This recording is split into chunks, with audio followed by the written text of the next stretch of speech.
All right, so you guys sent this one in, and I gotta say, it really piqued my curiosity, too. Yeah. The Great Mental Models, Volume 4, Economics and Art, Shane Parrish and Rhiannon Boubian. Now, we're all about using these mental models, these frameworks for thinking to live better lives, right? But economics and art, those seem like, I don't know, pretty different worlds. Right, totally. So what's the connection here? How do these two things come together to help us on this, personal growth journey? Well, and that's exactly what makes this book, Volume 4, so interesting. You think economics, it's all about numbers and logic, right? Kind of cold and calculating. And then you have art, which is all about emotion, creativity, feeling. And you wouldn't necessarily think they go together. Right. But the authors argue that they actually complement each other in a really powerful way. They give you like a more complete toolkit for understanding the world. Okay. So it's like using both sides of your brain, the analytical and the creative. Exactly, yeah. And by combining them, you get this more nuanced perspective, and it can help you make better decisions, be more effective in your work, in your relationships, just navigate life in general. I like that. So where do we even begin with this? They start with economics. They do. I have to admit, that sounds a little intimidating, but I'm guessing they're not like throwing complex equations at us. Not at all. They break down these really fundamental economic principles, and they show how you can apply them to everyday life, to your personal goals, to just making better choices. Okay, give me an example. What's one of these economic principles that we can actually use? Well, let's take supply and demand, right? Econ 101. Yeah, we all know that one, at least vaguely. Right. But it's not just about prices of goods. It's about understanding scarcity. So think about your own life. What's scarce for you? Is it time? Is it energy? Maybe opportunities? Oh, that's interesting. Time is definitely scarce for me, always. Right. So if you view your time as this limited resource subject to a personal supply and demand curve, it changes how you approach it. You start to be more strategic about how you spend your time, what you say yes to, what you say no to. You understand that saying yes to one thing means saying no to something else. Wow, I never thought of it that way. Suddenly I'm much more aware of the trade-offs I'm making. Exactly, and that leads to the next big concept, opportunity cost. Okay, so opportunity cost. Remind me, what's that again? It's basically the idea that every choice you make has a cost, not just in terms of money, but in terms of what you're giving up. So if you choose to spend your Saturday afternoon binge watching Netflix, the opportunity cost might be going for a hike, spending time with family, or working on that side project you've been putting off. Right. It's not just about what you gain from the choice, but what you're missing out on. Precisely. And the book emphasizes making that opportunity cost explicit, really thinking about it before you make a decision. Because once you understand what you're truly giving up, it makes it much easier to prioritize and make choices that are aligned with your values and your goals. So it's about making those trade-offs more consciously. Exactly. And speaking of motivation, another key concept they talk about is incentives. Incentives? And they quote Charlie Munger here, who says, and I love this quote, "Show me the incentive and I will show you the outcome." That's pretty powerful. And it's so true, right? People respond to incentives. And it's not just about money. It could be recognition, praise, status, avoiding pain, like all sorts of things. So how can we use this idea of incentives in our own lives? Well, first, it's about understanding what incentives are driving your own actions. Are they aligned with the results you want? And then when you're dealing with other people, try to understand what incentives are at play for them, what motivates them. Because once you understand those incentives, you can start to influence behavior to get people to move in a certain direction. Oh, that's so interesting. It gives you this hidden key to understanding why people do what they do. Totally. Okay, what other economic principles do they talk about? Well, one that's really important, especially in today's world, is comparative advantage. Now, that sounds a little businessy to me. How does that apply to personal growth? Well, it's the idea that even if you're good at something, even if you're capable of doing it yourself, it might be more efficient to focus on what you're best at, what you have the lowest opportunity cost for, and then delegate or collaborate on other things. It's that whole idea of you can't be good at everything. Right, you have to play to your strengths. Exactly. And by focusing on your strengths, you're actually more productive, more effective overall. And even in your personal life, this applies. Maybe you're really good at organizing, so you take charge of planning events. Or maybe you're a great cook, so you handle the meals for your family. That makes sense. It's about recognizing where you add the most value. And where you're most efficient, right? Yeah. Because then you free up time and energy to focus on those things that are truly important to you. Okay, I'm starting to see how these economic principles can be really useful. What else is there? All right, so have you ever poured tons of effort into something and you just hit a wall? Like no matter how much more you put in, you're not seeing the same results. Oh, yeah, all the time. Well, that's diminishing returns. So the key is to recognize when you've hit that point of diminishing returns, Yeah. because then it might be time to shift gears, try a different approach, or reallocate your resources to something that will give you a better return. So it's like knowing when to walk away, when to pivot. Yeah. And it's about being strategic with your energy, Mm. right? Not just mindlessly pushing harder when it's not yielding the results you want. I like that. It's about working smarter, not just harder. Exactly. And then the last economic principle they talk about is, and this is about thinking beyond yourself, thinking about the wider impact of your actions. So it's like, the ripple effects of your choices, both good and bad. Okay, give me an example. Sure. So let's say you decide to carpool to work. That has the positive externality of reducing traffic congestion and air pollution. Right.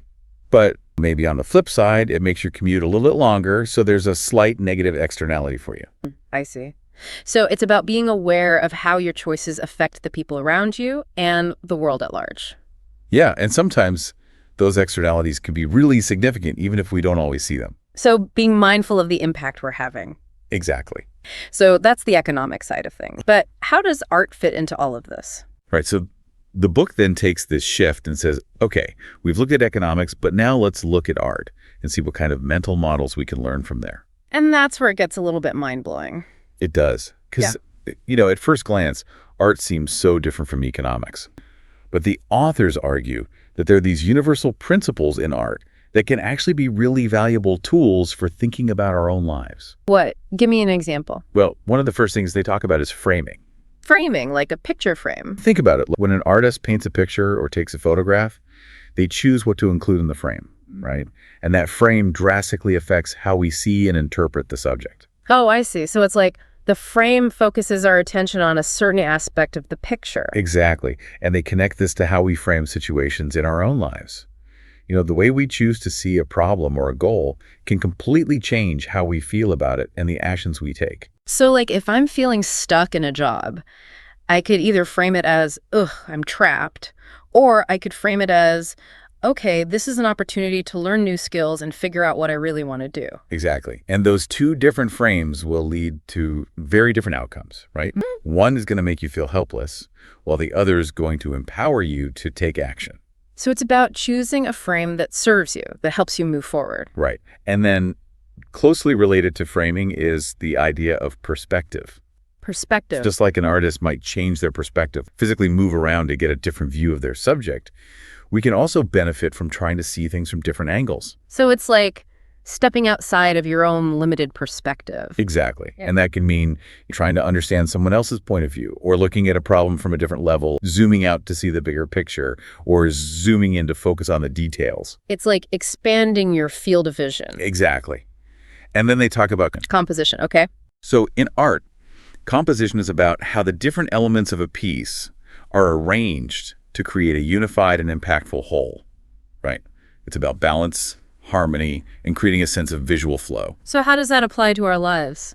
Well, think about how you structure your day, your week, your projects. Are the different elements arranged in a way that's effective?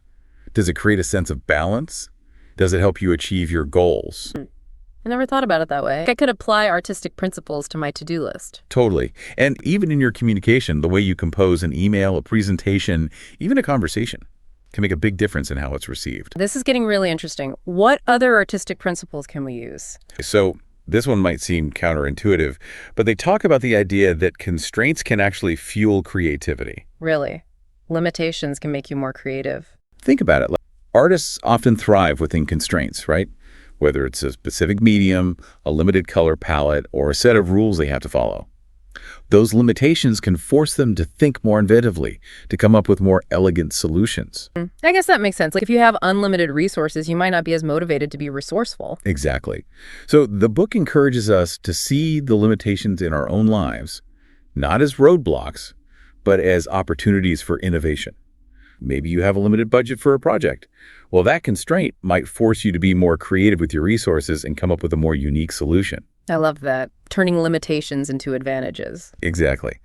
And then they talk about narrative and storytelling. Storytelling. We're all storytellers, right? Mhm. We use stories to make sense of our experiences, to connect with other people, to communicate our ideas. And the book looks at how effective narratives are constructed in art, with a beginning, middle, and end, with conflict and resolution. Right. It's like Yeah. every good story has a plot. Exactly. Mm. And by understanding those principles of storytelling, we can craft more compelling and meaningful stories about our own lives, our goals, our challenges. And those stories can be really powerful motivators. They can help us connect with other people, and they can help us make sense of the world around us. So it's like finding the narrative arc in your own life. Totally. What else? Are there any other art principles? A couple more. So they talk about symbolism and metaphor. Symbolism and metaphor, okay? Art often uses symbols and metaphors to communicate complex ideas and emotions in a really powerful way.